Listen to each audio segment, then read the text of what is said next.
C'est le grand retour de la NASCAR sur AB Moteur. Bonjour à toutes et à tous, on est très heureux de vous retrouver avec ces petits mois de repos qui font du bien quand même. Oui. Mais là on part sur les chapeaux de roue bien sûr à Daytona en Floride pour le Sprint Unlimited. Bonsoir à tous, ou bonjour selon l'heure. Bonjour Pat. Bonjour Philippe, comment ça va Philippe? Ça va bien. Bon je suis ravi de vous retrouver et de vous retrouver vous aussi qui êtes derrière. Comme un chéro de la 6ème génération. Oui, la 6ème génération, comme les voitures qu'on va voir maintenant. C'est une nouvelle génération de voitures plus proche de celles qu'on trouve dans le commerce. Et voilà, plein de changements cette année. On en parlera lors du Daytona 500, ce sera en direct dimanche sur AB Moteur. Mais avant, pour s'échauffer, voici l'amuse-bouche, le Sprint Unlimited qu'on appelait avant le Bud Shootout. Oui, qui récompense bien sûr par cette course de prestige les meilleurs qualifiés sur la dernière année et les anciens pilotes vainqueurs de ce rendez-vous très spécial. Et les fans cette année ont eu le droit de participer au règlement de la course. C'est eux qui ont décidé du nombre de tours par segment, des arrêts, de la position. Bref, ils ont tout décidé. On retrouve en tout cas pour ce départ, mon cher Pat, sur la première ligne, Carl Edwards et Mark Martin. Mark Martin qui est l'un des participants records pour ce type de course. C'est parti alors, le Boogie, on le fait ou pas? Ah bah si vous voulez, je vous laisse faire, vous êtes le spécialiste. J'ai juste de le faire. Ah bah voilà, très bien, c'est parti pour le Sprint Unlimited. Vous l'avez dit Philippe, les fans ont voté, c'est une première, le format change quasiment chaque année. Et le premier truc sur lequel ils devaient voter, c'est l'ordre de départ.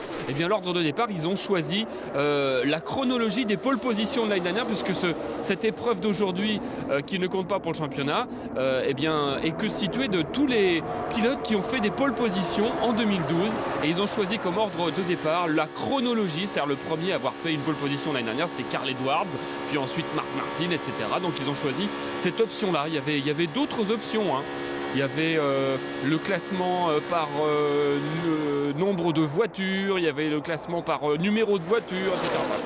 Il y en avait plusieurs. Ce qu'il faut comprendre, c'est que cette année, le sponsor principal de la Sprint Cup a récupéré le sponsoring de cette course et qu'ils ont décidé de mettre beaucoup d'interactivité dans cette course très spéciale. Il faut comprendre que les fans pouvaient voter sur le site de la NASCAR.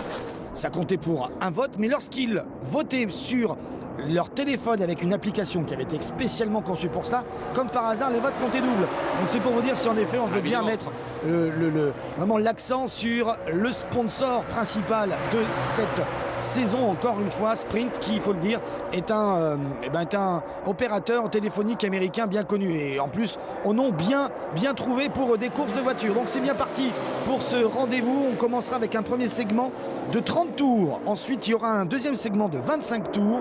Et on finira avec un dernier segment, le troisième, donc de 20 tours. Et là aussi, ce sont les fans qui ont voté. Ils avaient le choix entre 3 formules, 3 segments de 40, 20 et 15 tours, 35, 30 et 10 tours. Ils ont choisi la troisième formule à 55%, 30 tours pour le premier, 25 pour le deuxième et 20, donc des segments assez homogènes, on va dire. Alors vous l'avez compris bien sûr, ce rendez-vous de Sprint Unlimited sur AB Moteur, c'est un petit peu une mise en bouche. D'ailleurs ils sont là, Kurt et Kyle, on les salue. Et une mise en bouche avant Daytona. Ce sera donc ce dimanche en direct, mon cher Pat. Vous connaissez déjà l'heure, je crois. Et oui, ce sera aux alentours de 19h qu'on prendra l'antenne pour un départ vers 19h30. Mais on aura l'occasion de tout expliquer durant ce direct dimanche 24 février 19h. Il y a beaucoup de nouveautés cette année, à commencer par les voitures, on l'a dit, qui ont été nommées Génération 6, donc qui remplacent les Car of Tomorrow, qui ont une belle vie. Et voici une nouvelle caméra, Philippe. Oui. Il y a plein de nouvelles caméras. Et ça, c'est ce qu'on appelle... alors, comment on l'appelle celle-là? La inboard caméra. Non, ça s'appelle la gyrocam. Voilà, c'est au centre du cockpit pour montrer un petit peu les angles des bankings, des inclinaisons. Et celle de Daytona est à 30 degrés. Donc, vous voyez, c'est très, très impressionnant. Cette caméra qu'on vient de voir juste à l'instant, cette gyrocam. Il y en a d'autres, je vous les montrerai. Et puis, il y a évidemment, en plus de cette voiture qui ressemble plus à la voiture qui est vendue, parce que c'est un petit peu l'origine de la NASCAR. On refera tout cela, bien sûr, ce week-end pour le direct. Les origines de la NASCAR avec l'évolution des différentes voitures. 6e génération, donc ça veut dire qu'il y a eu 6 types de voitures depuis la création de la NASCAR. Et là, on l'a bien compris, le but du jeu, c'est de les rendre beaucoup plus faciles à être reconnus.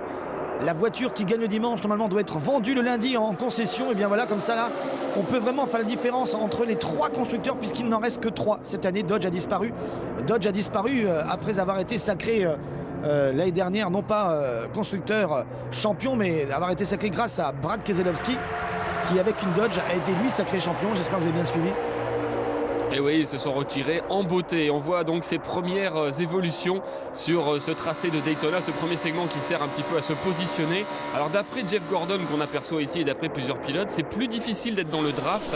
Il y a plus de traînées sur ces voitures qui sont moins stables quand on est collé à l'arrière de celle-ci. Donc il va falloir surveiller ça. Ça a l'air plus dangereux qu'avec l'ancienne génération de voitures. Alors ce qui est vrai, parce qu'il y a eu quand même beaucoup de retours, il y a eu des tests qui ont été effectués.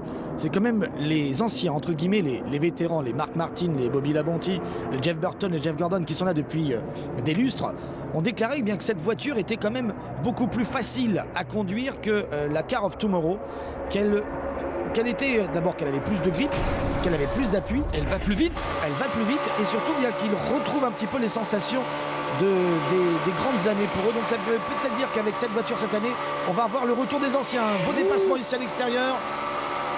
Voilà, il n'y avait pas beaucoup de place. Le passage. Et vous pouvez déjà le voir avec cette nouvelle voiture génération 6. On a perdu, vous savez, le fameux draft à 2. On est de retour. Bon là, les voitures ne sont pas nombreuses. Il y en a Il y en a 19. une petite vingtaine voilà, sur la piste. Mais lorsque l'on sera en configuration course à Daytona ce week-end, vous verrez que le draft en paquet est de retour. Alors ne cherchez pas le champion en titre, Brad Keselowski. Il n'est pas là parce qu'il n'a pas fait de pole position l'année dernière. Eh oui. C'est bête, mais c'est comme ça. Et d'ailleurs, les deux premiers du championnat l'année dernière ne sont pas là. Brad Keselowski et Clint Bowyer, ils ont 0 pole position. Moi, j'étais persuadé que la NASCAR allait trouver un petit règlement de dernière minute pour les faire participer. Ben non, ils sont pas là parce qu'ils n'ont pas fait de pole position. Et on voit le transfert de l'année, Philippe, Ah oui, en tête le de gros la course. transfert, Matt Kenseth en effet qui arrive chez Gibbs Racing. Il faudra maintenant qu'on s'habitue un petit peu aux nouvelles couleurs, aux nouveaux numéros.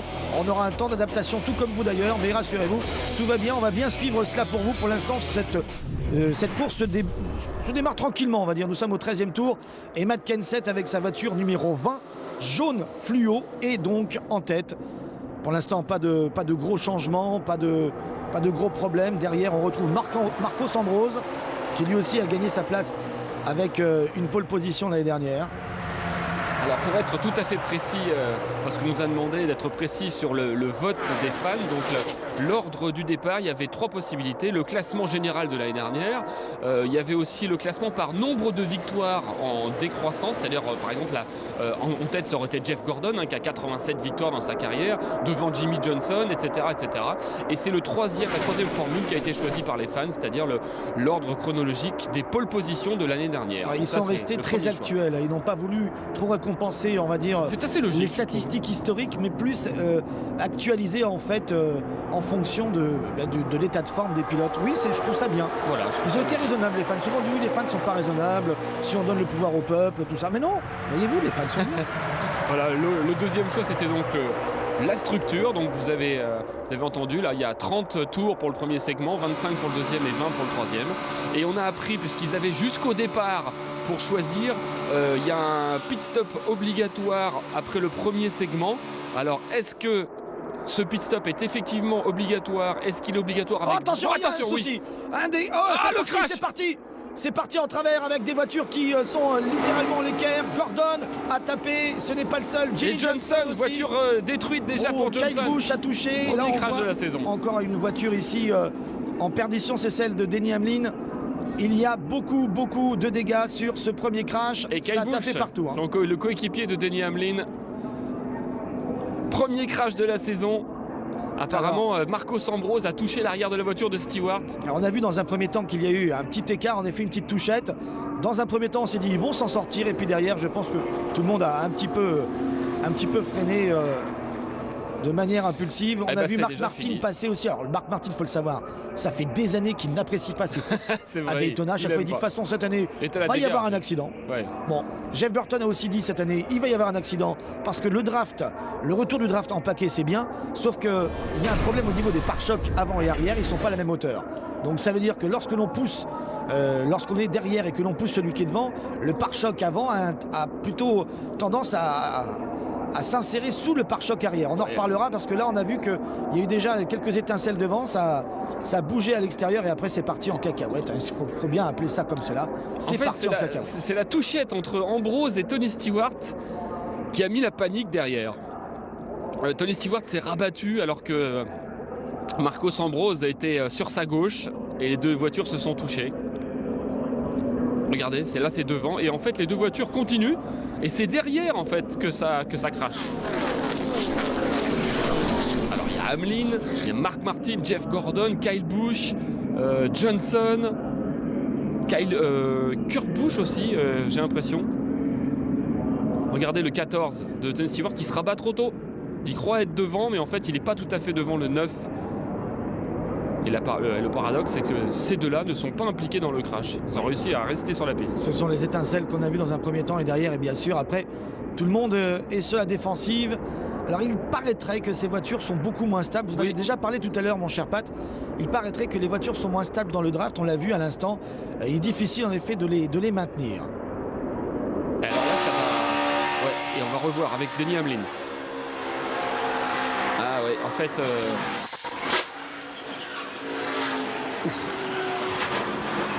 Il faut rappeler qu'on est à 300 km/h hein, quand même, ça tape dur. Et donc c'est l'accrochage entre Ambrose et Tony Stewart a mis la pagaille, puisque c'est ensuite le deuxième accrochage entre Hamlin et Johnson qui a provoqué ce crash multiple. Étonnamment, Jimmy Johnson est impliqué dans ce crash alors qu'il était dans le draft. Ils avaient clairement décidé avec son chef mécano Chad Knos de rester en dehors du draft, d'être un petit peu à la traîne. Et puis après, dans les derniers tours du dernier segment, d'aller faire la différence. Malheureusement, on le voit ici, Jimmy Johnson n'a rien pu faire.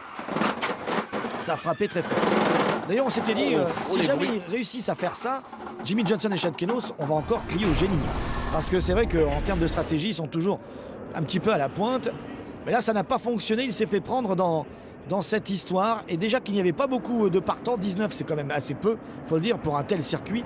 Là, on va se retrouver avec une dizaine, avec une horde assez réduite de loups assoiffés. Ouais, on a bien vu hein, de l'intérieur. C'est encore plus impressionnant avec les bruits. Et on voit l'abandon de Denny Hamlin. Et apparemment, Busch, voilà toutes les voitures impliquées et c'est pas des moindres. Apparemment Stewart là, qui a lancé dans sa radio un petit excusez-moi. C'est vrai que là l'idée c'était d'avoir du spectacle ce soir, bien quelque part on en a, les fans adorent les crashs, mais c'est dommage que ce crash arrive si tôt dans la course, dès le 15e tour. Et il implique quand même pas mal de champions. On va écouter Mark Martin. Alors c'est votre 31e Speedweeks. Que s'est-il passé là-dedans dans ce crash pour vous? On était pas mal et puis ensuite je me suis vu propulser sur le côté.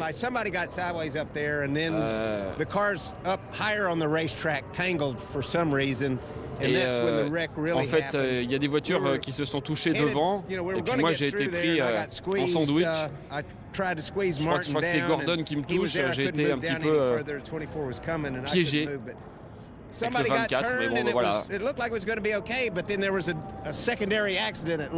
Ouais, en fait, il y avait un premier accrochage devant. On a l'impression que ça allait passer quand même. Et puis en fait, il y a eu un deuxième accident, un deuxième accrochage. Et c'est ce qui a provoqué tout ça. Bon, ça n'a pas duré longtemps pour moi aujourd'hui. Je remercie les sponsors. Voilà. D'après ce qu'on a fait dans les essais de début de saison, on a des voitures rapides chez Michael Waltrip. J'espère que ça se traduira au Daytona 500. Et Mark Martin qui fera une partie de la saison dans cette voiture numéro 55. Il la partagera avec Michael Waltrip et Brian Vickers. D'ailleurs, Michael Waltrip qui a déjà clairement annoncé la couleur. Cette année, on va se battre pour le titre. Il faut qu'il y ait au moins 2 voitures qui se battent pour le titre. On veut bien le croire parce que Michael Waltrip a fait très fort l'année dernière avec Clint Bowyer qui a fini donc 2e du championnat 2012. Allez, le Pescar est rentré dans les stands. On va pouvoir redémarrer ce toujours premier segment. On rappelle ce premier segment qui doit faire 30 tours. 1, 2, 3, 4, 5, 6, 7, 8... Vous comptez bien. 10, 11, 12. Voilà, on n'est plus que 12. Hein. On n'est plus que 12 avec Thierry Labontier aussi qui, entre-temps, est rentré dans les stands. Thierry Labontier qui était éligible en tant qu'ancien, non pas en tant qu'ancien champion NASCAR, mais en tant qu'ancien vainqueur du Bud Shootout. Bill Elliott, le chien éligible, mais on ne l'a pas vu cette semaine. Il n'a pas réussi à s'engager. Thierry Labontier, on l'avait vu dès le départ. En fait, il était largué par la troupe. Il a eu un problème de vibration. Donc lui, il s'est arrêté. Il s'est arrêté avant l'accident. Il n'a pas joué les start and park. Ça sert à rien. On en reparlera dimanche parce qu'il y a eu grand bruit autour de ces positions des Start and Park. Ça a commencé par Button Smith qui a lancé un petit peu la polémique, et Mike Hilton, le président de la NASCAR, est revenu et il y a eu des décisions de prise. Un nouveau règlement. On écoute Kyle Busch. Bon, c'est vrai qu'on n'a pas eu le temps de s'échauffer, qu'on était déjà dans un crash. Ça n'avait pas de chance. C'est vrai qu'on aurait pu apprendre plus de choses pour le Daytona 500, mais bon, on n'a pas eu le temps. Je ne sais pas trop ce qui s'est passé. J'ai vu les voitures de travers devant, le 14 et le 11. Bon, bah, je remercie tous mes gars, hein, on a travaillé pour ça, mais bon, vaut mieux que ça arrive là. On n'a pas assez de pièces là, on n'a pas assez de temps pour remettre la voiture sur le circuit, puis ça ne servira à rien. On est avec Jimmy Johnson. Que s'est-il passé de votre point de vue? Ouais, ça a tangué devant moi. Et ensuite j'ai vu des étincelles et je ne sais pas trop ce qui s'est passé ensuite, ça a été très vite. Bon, on n'a pas fait trop de tours, mais je suis assez content de ma voiture sur ce que j'ai pu sentir. On était en train d'essayer de faire un effort pour aller devant. On voulait tester un petit peu nos réglages, mais on n'a pas eu trop le temps. Voilà. Et en fait, vous comprenez bien que les pilotes, cette fois-ci, ne réparent pas les voitures pour aller devant, parce qu'il n'y a pas de points à prendre. Hein. C'est pas une course qui compte pour le championnat. Et seule la victoire compte. Petit écart ici de Biffle qui décide de prendre l'intérieur et de passer devant son ancien coéquipier. Et oui, déjà ancien coéquipier.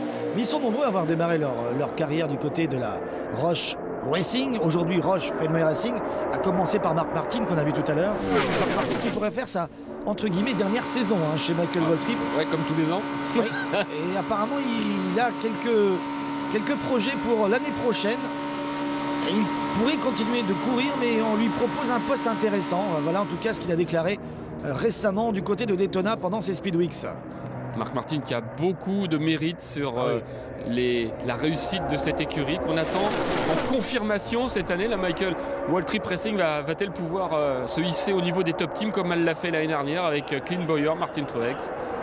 Et pour finir avec Mark Martin, il était jusqu'au moment où il était sur la piste le recordman du nombre de départs dans ce type de course de prestige récompensant les meilleurs qualifiés avec 23 participations. Tiens, voici Gordon, lui il a 19 participations. Oui, le but de cette course c'est d'apprendre quelque chose sur votre voiture pour le Daytona 500, mais bon, on n'a pas eu le temps, nous non plus. Mais c'est vrai que pendant un ou deux tours juste avant l'accident, on avait beaucoup à faire, il y avait beaucoup de turbulences. Je sais pas trop ce qui s'est passé, il y a des gars qui ont perdu le contrôle apparemment. Quelqu'un est devenu est parti sur le côté devant, à l'intérieur de la trajectoire, et je me suis retrouvé dans un crash avant d'avoir eu le temps de dire ouf. Ça fait beaucoup quand même, hein. Jeff Gordon, Jimmy Johnson pour la Hendrick Motorsport. Qui va remporter ce titre de la Sprint Unlimited? C'est Kyle Busch qui avait gagné l'année dernière. Ce ne sera pas le même vainqueur cette année, ça c'est sûr. En tout cas, il reste encore deux pilotes de l'Hendrick Motorsport, le Casey Kane et Dale Earnhardt Jr. Il faut bien le dire, hein, encore cette année, la Hendrick Motorsport sera la Dream Team de la NASCAR. Évidemment, avec les favoris qui sont dans la Hendrick, dans la Roche Fenway Racing, dans la Joe Gibbs Racing. La Joe Gibbs Racing qui a quand même un trio de pilotes top niveau cette année. Oui. Matt Kenseth, Kyle Busch, Denny Hamlin. Franchement, il n'y a rien acheté. Avec Kyle Busch qui a décidé de rester pendant l'intersaison à la Gibbs Racing. On va écouter d'ailleurs Denny Hamlin, son coéquipier. De votre point de vue, qu'est-ce que vous avez vu? Qu'est-ce que vous avez à dire? Ouais. En fait, il y a Stewart qui est parti à la dérive. Et c'est vrai que c'est un peu dommage. Nous, on était juste derrière avec la voiture 11.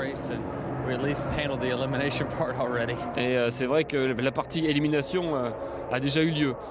Et oui, parce qu'il faut vous expliquer que les fans votent aussi pour éliminer des voitures. C'est ce que je voulais vous dire au moment où il y a eu le crash tout à l'heure. Le prochain vote, donc là, le premier segment va finir au 30e tour. On est au 26e. Et après le premier segment, les fans avaient le choix, faut-il faire un pit stop? Alors ils avaient le choix de faire non, on ne s'arrête pas, oui, on change de pneus, et oui, on change 4 pneus. Et bien ils ont choisi à 63% l'arrêt au stand obligatoire avec 4 pneus changés. Donc tout le monde aura l'obligation de faire ça après le premier segment. Les fans adorent le spectacle et c'est vrai, un changement à 4 pneus, c'est ce qu'on aime voir. Après, il y a le côté stratégique. Les fans peuvent aussi voter pour le choix de Miss Sprint Cup. Vous savez ça? Enfin, c'est pas le choix de la Miss. Enfin non, c'est pas le choix de la Miss, mais c'est qui sera, parce que comme elles sont plusieurs, c'est de savoir quelle sera la combinaison des Miss sur la ligne sur la Victory Lane. Voilà. Donc voilà, savoir comment ils sont habillés. Quoi. Non mais voilà, c'est assez intéressant. C'est peut-être pas le plus important, mais c'est aussi intéressant. Mais il sera intéressant de voir si c'est le nombre de votes qui sera le plus, on va dire, plus important. Voilà. Et savoir qu'elles sont bien suivies. Hein. Vous pouvez les suivre, hein, les Miss Sprint Cup sur les réseaux sociaux. Elles ont des followers, comme on dit. Hein. Ouais. Et le dernier vote, enfin on le saura au début du deuxième segment, c'est combien y aura-t-il de voitures éliminées après le deuxième segment, car les fans peuvent éliminer soit aucune voiture, soit les 2 voitures, les 2 derniers du deuxième segment, ou les 4 derniers, ou les 6 derniers. Alors si ils ont voté pour les 6 derniers, il ne restera plus que 6 voitures pour le troisième segment. Mais attention, il faut savoir que les fans votent jusqu'à la course. Hein. Donc c'est ça qui est vraiment intéressant, c'est qu'il y a une vraie interactivité entre le règlement de cette course et les fans. Ouais, pour le pit stop, ils ont le droit de voter jusqu'au départ, donc là maintenant les votes sont clos. Et pour le nombre de voitures éliminées, ils ont le droit de voter jusqu'au départ du deuxième segment. Voilà. Donc c'est vraiment très précis. C'est vraiment bien. C'est une... Puis sponsoring aidant, on est typiquement là dans l'activité principale du sponsor. Et Matt Kenseth, ça fait pas mal de tours qu'il est devant. Hein. Ouais. Apparemment, il s'est bien acclimaté. Vous avez vu la vitesse 199 miles, donc 200 miles. C'est à peu près 319 km/h. Et voilà la fin de ce segment là qui arrive. Nous sommes dans le dernier tour puisqu'on s'arrêtera au 30e. Matt Kenseth qui d'ailleurs maintenant va avoir donc une voiture nouvelle. Alors doublement parce qu'il a changé de constructeur, mais il a aussi changé de voiture tout court comme tout le monde avec ses fameuses 6e génération. C'est un grand mystère pour les spécialistes. Est-ce que Kenseth va mettre une saison à s'adapter ou est-ce que son grand métier et le travail de la Joe Gibbs Racing va faire qu'il va être déjà un concurrent pour le titre? Voilà, c'est la réponse dans quelques semaines. On va voir comment... En tout cas, les premières impressions sont bonnes. Hein. Il faut dire que Kenseth s'est toujours bien débrouillé à Daytona. Il l'a même remporté. Donc, c'est un pilote qui va apporter beaucoup, je pense, du côté de la Gibbs Racing. Et non pas que Hamlin et Kyle Busch en aient besoin, mais je pense qu'il va porter un petit peu de stabilité. Et oui, du calme, du métier, tout Matt Kenseth. Allez, dernier tour. On espère que Kyle Busch, lui, ne sera pas aussi calme que l'année dernière, qui était une année un peu catastrophique pour lui. Il avait réduit pas mal son planning de départ en course, mais cette année, avec ce contrat qui a été re-signé donc avec la Gibbs Racing, Kyle Busch devrait absolument relever la tête. Il fait partie des gens que l'on va surveiller, des pilotes que l'on va surveiller, qui ont besoin de se reprendre. Et Tony Stewart gagne le premier segment. Alors il gagne rien, hein, c'est juste honorifique. Avant le pit stop obligatoire de 4 pneus votés par les fans. Voilà, le premier segment de 30 tours. Le prochain sera de 25 tours. Après ce pit stop. Bienvenue sur AB Moteur, c'est la Sprint Unlimited.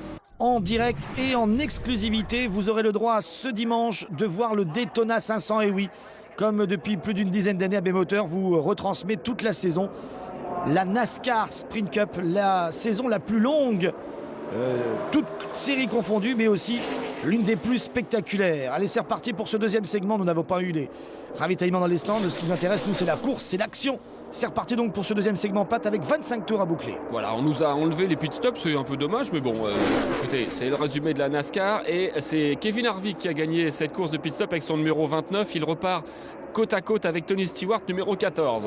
Alors, expliquons bien les choses, mon cher Pat. Que ce soit bien clair entre vous et moi. Entre vous et moi. Et entre les fans et les téléspectateurs. Oui. Les résumés, nous ne les montons pas. Hein. Ça veut dire qu'on ne met pas nos petits doigts sur des régies où on va monter les images. Oui, c'est vrai. Les qu'on résumés demande, sont envoyés par le nos amis de la NASCAR, voilà, qu'on aime, qu'on adore. Ils ne parlent pas français, donc on peut dire ce qu'on veut sur eux. Et il faut le savoir, parce qu'à chaque fois on dit oui, mais eux, on n'a pas vu ça. Ouais. Vous avez raison. Ils mettent ce qu'ils estiment être le plus important. Et voilà, c'est souvent des bons choix. Parfois, on aurait voulu, par exemple ici, qu'on nous montre les pit stops. Bon, mais ce sera pas le cas. Il faut dire que c'est pas évident des fois de résumer des courses qui durent quand même des heures entières, où il y a des rebondissements dans tous les sens. et de les résumer en 52 minutes. C'est pour ça qu'il faut être avec nous le dimanche soir, parce que là vous avez tout, et sans pub, ou quasiment. Contrairement aux Américains qui ont des bouts de course entre les oui. pubs. Non, mais vous savez que les Américains nous envient, les fans américains envient les fans français. Et alors là, je dis pas ça pour nous faire mousser, nous les gens d'AB Moteur. Hein. Non, je dis non, c'est hyper sérieux. Je sais que ça communique beaucoup entre fans et les fans américains ou canadiens sont jaloux de nos retransmissions. Il y en a même qui nous regardent sur Internet de façon illégale. C'est vrai. Parce qu'ils ont toute la course, ils comprennent pas ce qu'on dit, enfin en tout cas pour la plupart. Mais bon, voilà. On pourrait prendre l'accent québécois, Philippe, à la limite. Allez, c'est parti donc avec 33 tours déjà bouclés. Une drôle de course qui a été donc Tony Stewart qui est amputée. devant là. Bon, c'est pas ma meilleure imitation. Non, c'est vrai. Marquer la mienne non plus. On va rester à parler à peu près français, je dis à peu près. 33e tour.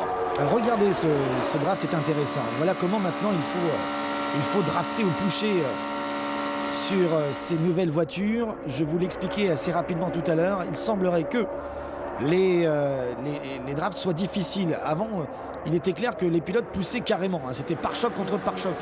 Sauf que là, ça pose problème de pousser vraiment contre le pare-choc. Le pare-choc avant et le pare-choc arrière ne sont pas à la même hauteur. Ce qui fait que le pare-choc avant, lorsque le pilote se trouve derrière, risque de s'encastrer dans le pare-choc arrière et ça pose des problèmes pour des longs pushs. Donc il faut vraiment être à la limite. Vraiment, c'est être dans le draft, c'est-à-dire d'être dans le flux d'air et ne surtout pas trop toucher le pare-choc arrière. En tout cas, ce que les pilotes ont déclaré après les nombreux essais effectués à Daytona. Si vous avez de bons yeux, vous avez vu que... Alors, regardez cette fameuse caméra là.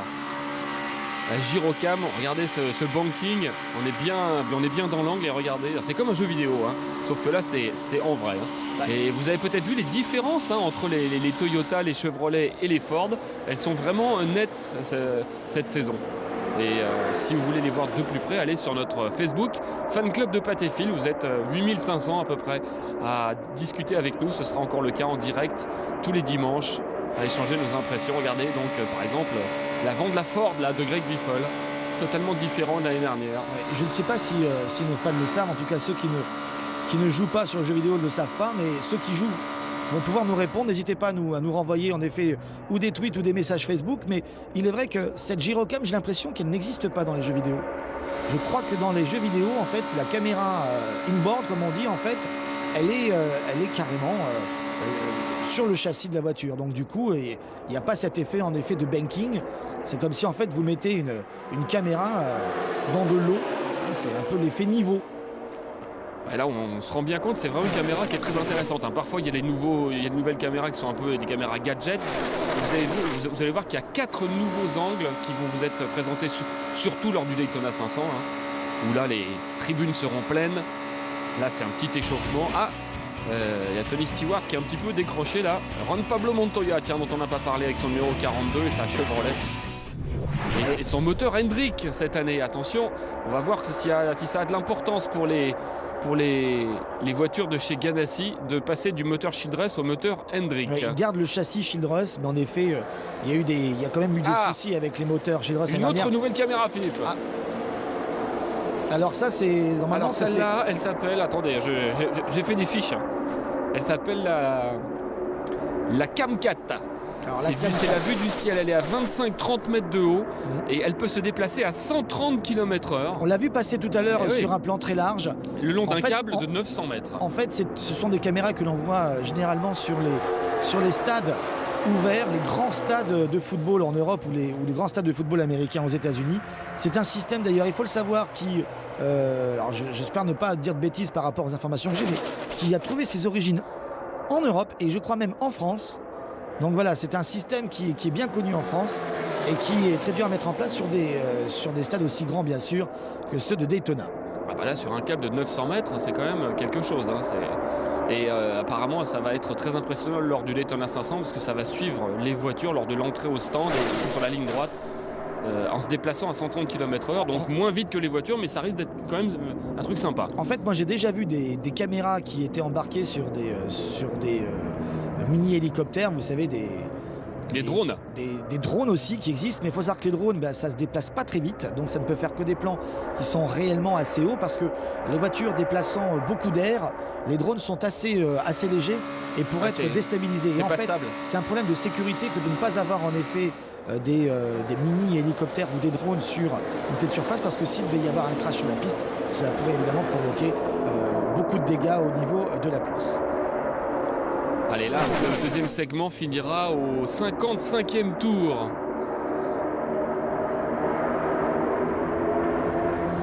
Et là, ça va être un petit peu plus musclé parce que chacun veut commencer le troisième segment en tête. Il n'y aura que 20 tours, donc il faut mieux être aux avant-postes. C'est pour ça que Tony Stewart et Kevin Harvick sont revenus aux premières places. C'est ce qui était le cas au début de ce segment. Clairement, on a bien senti que les pilotes se sont calmés après ce premier crash, se disant il faut qu'on aille jusqu'au bout, on va quand même pas finir à 3 voitures. Ce qui pourrait être le cas d'ailleurs, dans le règlement, ce serait tout à fait autorisé. En tout cas, le règlement subirait ce type de crash, mais on a bien compris que les pilotes se sont calmés et veulent aller jusqu'au bout avec la voiture entière. Il y a des problèmes pour Kasey Kahne qui a la queue du peloton, le numéro 5, et qui dit qu'il a du mal avec la vitesse de pointe de sa voiture. Pourtant, il n'a pas l'air en difficulté sur ces images, mais en tout cas, c'est ce qu'il dit dans sa radio. Kasey Kahne qui est cité aussi, on vous donnera un petit peu les cotes pour le championnat. Et Kasey Kahne qui est souvent cité parce qu'il a fait une fin de saison remarquable l'année dernière. Il reste à savoir comment cette nouvelle voiture va pouvoir réagir en fonction des expériences diverses des pilotes. Il semblerait qu'elle pourrait avantager le retour des anciens et on ne va pas s'en plaindre. Hein. C'est vrai que la période cote pour Jeff Gordon a été catastrophique, pour Jeff Burton aussi. Ouais, ils le disent maintenant parce que c'était pas politiquement correct pour la NASCAR de le dire avant, mais ils disent qu'ils sont soulagés d'avoir cette nouvelle génération de voitures parce que l'autre a duré 6 ans et c'est vrai qu'il y a eu des belles courses, il y a eu du beau spectacle, mais ils préfèrent cette génération et cette formule. Oui, selon eux, apparemment l'ancienne voiture avait du mal à être contrôlée, à être réglée, alors que la génération 6 est beaucoup plus facile à régler, beaucoup plus entre guillemets humaine. Le bum draft de Matt Kenseth, alors qu'on est embarqué avec Tony Stewart, Carl Edwards à gauche, Kevin Harvick en tête devant Biffle. Nous sommes dans les 5 derniers tours de ce deuxième segment. Et il y a un pilote largué, c'est Dale Earnhardt Jr. Ah, qu'est-ce qui se passe? Dale Earnhardt Jr. qui est le pilote qui a le plus mené de tours parmi tous les pilotes en activité dans le Sprint Unlimited, ex-Bud Shootout. Oui, il a été le vainqueur en 2008 de ce rendez-vous très spécial. Ah, il y a un problème parce qu'il a été... problème peut-être dans le pneu arrière gauche qui a l'air de vibrer un peu pour Dale Earnhardt Jr. Il attend avec impatience la fin de ce segment.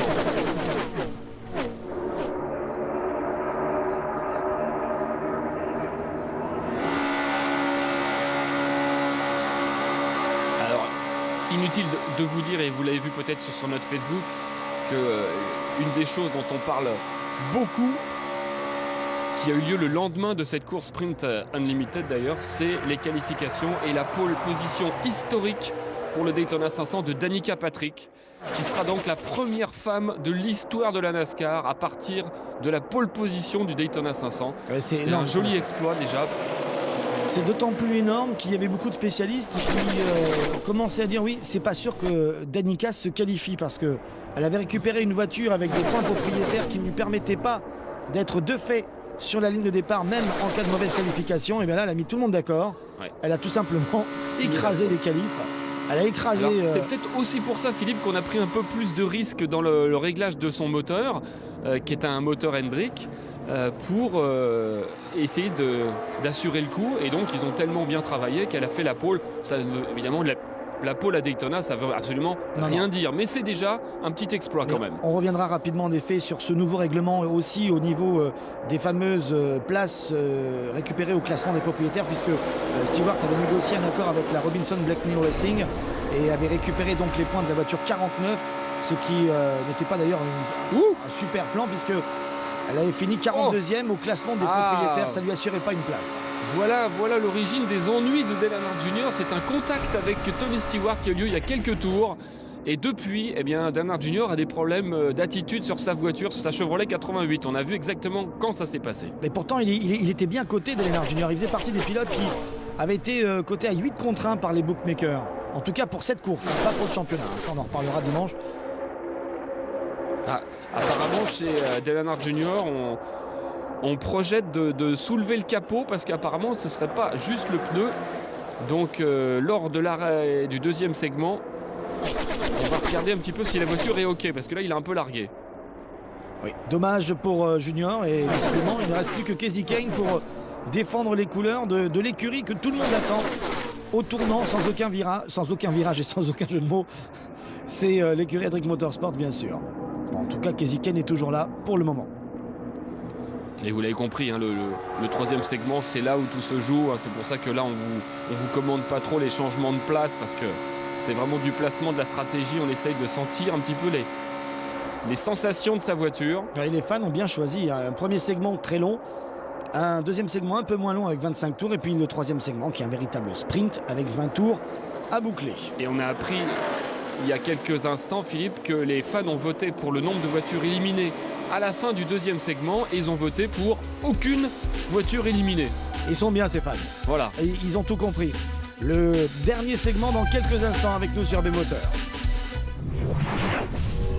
On se retrouve donc au 55e tour. Le voici, ce fameux dernier segment.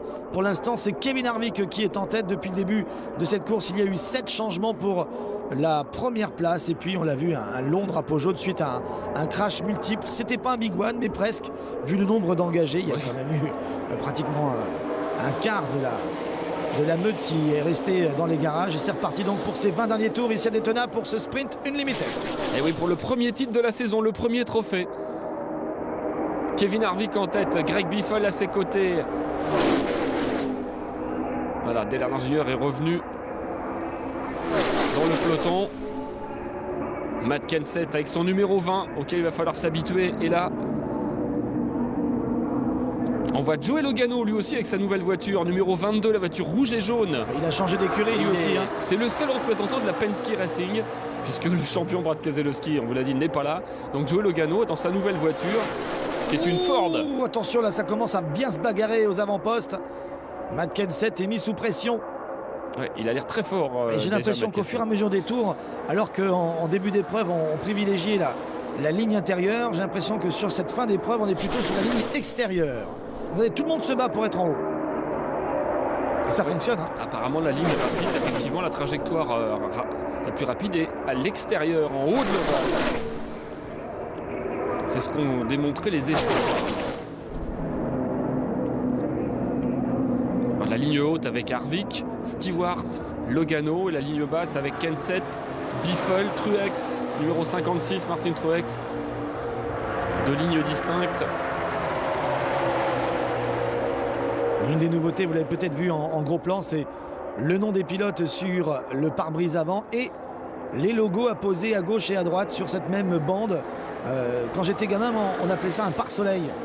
Oui. On mettait des pare-soleils. Alors il y a des pare-soleils avec des logos, avec des... C'était sympa. Ouais, c'était ringard surtout.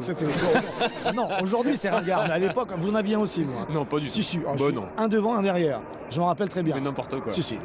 Il y avait même le nom d'une radio dans laquelle on travaillait. Ah non, j'avais des autocollants. Ce qui est pas Alors mieux. vous aviez fait un faux pare-soleil, c'est pire. C'est pas bien, monsieur Angéli. Je m'en rappelle très bien. Donc voilà, maintenant c'est comme un petit peu le pare-soleil des années 80 qu'on avait tous, hein, pour ceux en tout cas qui ont notre génération. Et vous avez le logo donc des deux côtés, le constructeur, hein, pour qu'on connaisse bien la voiture, comme si on la reconnaissait pas maintenant, parce que là elle ressemble vraiment à celle qu'on peut acheter. Et vous avez au milieu le nom bien sûr du pilote. Toujours les deux fils menés par Harvick le 29 à l'extérieur et Kenseth le 20 à l'intérieur. On va passer sur la ligne, il restera 15 tours. Ah, ça nous remet dans le bain, hein. C'est vrai que c'est pas le Daytona 500. Mais on voit... Et je sais pas pourquoi on a l'impression que ça va plus vite que l'année dernière. Mais à l'œil nu. Alors que bon, ça va plus vite. Il y a 2-3 km/h en plus, mais ça va très très vite. Et je pense que ça va s'énerver. Vous savez, là on est encore bien rangé, mais vous savez, plus les tours vont avancer, plus on va sentir la ligne d'arrivée se rapprocher. Est-ce que cette génération de voitures va aller plus vite que la génération de voitures qu'on a vue entre 80 et 91, rappelez-vous, C'est cette fameuse génération de voitures, par exemple avec la Ford Thunderbird, celle de Bill Elliott qui en 87 avait battu le record à Talladega avec 212 miles. C'était un peu moins de 344 km/h. À Daytona, les moteurs moteurs sont bridés, hein, c'est les restrictor plates. Mais c'est vrai que par exemple Danica Patrick a fait sa pole. C'est la deuxième pole la plus rapide de l'histoire sur un super speedway derrière celle de Ken Schrader en 90. À l'époque où elle faisait de la monoplace, rappelez-vous, elle était très douée hein, pour les qualifications. À l'époque, ses partenaires de l'Indy disaient oui mais c'est parce qu'elle est plus légère. C'est vrai qu'elle est toute petite, elle est toute frelette mais elle envoie quand même. Alors il y a beaucoup de gens aux États-Unis qui ont dit ça, puisque comme sur notre fan club, il y a les pour et il y a les contre Danica, hein, ce sera comme ça toute la saison. Et Brad Keselowski a dit attention les gars, vous vous trompez, être léger sur un circuit normal, c'est un avantage, être plus léger que les autres sur un super speedway, c'est un désavantage. Voilà, donc il a été très très clair, puisque tout est dans l'élan en fait, tout est dans le... Voilà. Quand on est plus léger sur un circuit comme Daytona, on est désavantagé. Et Brad Keselowski l'a bien précisé. Juste pour finir avec ce rapport entre la NASCAR et l'IndyCar, Ejel Mandinger était éligible cette année puisqu'il avait fait une pole position l'année dernière et il n'est pas là parce que tout simplement il est chez Penske, il est resté chez Penske mais du côté des monoplaces, donc il est parti en IndyCar. Voilà pour finir un petit peu le tour d'horizon entre les différents circuits et les différentes séries américaines. Et là on est parti pour bien le shootout, si je peux me permettre cette expression, autrement dit le dernier sprint de ce dernier segment. Et Matt Kenseth a régressé par rapport à tout à l'heure. Il a perdu la ligne intérieure. Il a peut-être vu qu'il n'arrivait pas à dépasser Harvick. Donc il s'est résolu à prendre la ligne extérieure. Mais pour ça, il fallait qu'il perde quelques places. Il n'est plus que 7e. Vous voyez qu'il n'y a plus grand monde à l'intérieur. Non, il reste moins de 10 tours à boucler. Et là, c'est le money time, comme on dit. C'est là où on gagne l'argent. C'est là où on va aller chercher la victoire. Pour l'instant, il y a une longue ligne qui se dessine là sur la trajectoire extérieure. Alors tout à l'heure, c'était un peu la bataille entre la ligne intérieure et la ligne extérieure. Là maintenant, tout le monde décide de rester à l'extérieur. Ouais, ça, c'est peut-être une indication pour la course de Daytona hein, de ce dimanche. Oui, ça c'est sûr. La ligne extérieure est plus rapide déjà, ça c'est un fait. Ça faillit toucher. Et oui, entre Kenseth justement qui s'est résolu à reprendre la ligne intérieure, mais pas trop intérieure. On les reconnaît bien aujourd'hui, maintenant les voitures, la Ford Fusion de Carl Edwards ressemble vraiment à la Ford Fusion qu'on peut, enfin à quelque chose près, mais vraiment elle ressemble beaucoup à celle que l'on peut acheter chez le concessionnaire. Je vous parle même pas de la Ford Mustang qui est magnifique. Et oui, qui court un nationwide, 69e tour. Attention, il reste 5 tours quand on passera sur la ligne. Là, c'est vraiment... là que ça va se décider. Kevin Harvick qui a mené quasiment tout au long de ce 3e segment avec son numéro 29. Le draft entre Joey Logano et Carl Edwards, numéro 99. Carl Edwards, tout le monde en file indienne. Ça va bouger un moment ou un autre. Qui va bouger le premier? Alors que Ambrose et Montoya ont perdu le contact. On les voit au fond.